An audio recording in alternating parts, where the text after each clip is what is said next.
यहाँ पे मैंने आधा लीटर फुल क्रीम दूध लिया है और उसका छेना बना लिया है। छेना को एक ऐसे बड़े से बर्तन में हम ट्रांसफ़र करेंगे।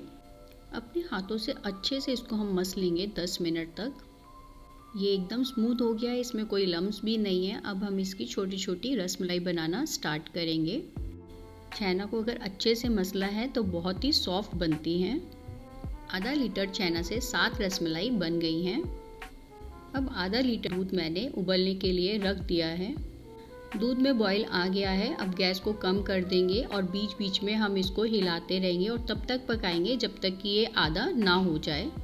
जब तक दूध बॉईल हो रहा है तब तक हम एक पैन में 1 गिलास पानी डालेंगे और उसमें बॉईल आने देंगे। पानी में बॉईल आ गया है। अब मैं इसमें 1/4 कप चीनी डाल रही हूँ। आप अपने टेस्ट के अकॉर्डिंग डाल सकते हैं।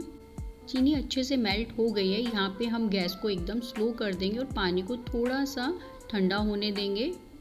अगर हम उबलते हुए पानी में अपनी रसमलाई डालेंगे तो वो टूट सकती है। अब पानी थोड़ा ठंडा हो गया तो इसके अंदर हम एक एक करके सभी रसमलाई डाल देंगे।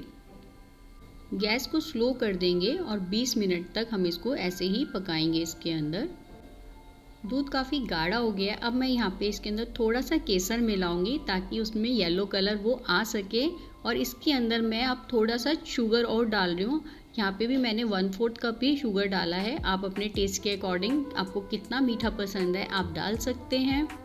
शुगर को अब इसमें अच्छे से मेल्ट होने देंगे। जब शुगर मेल्ट हो जाएगी तो हम गैस को बंद कर देंगे और दूध को थोड़ा ठंडा होने देंगे।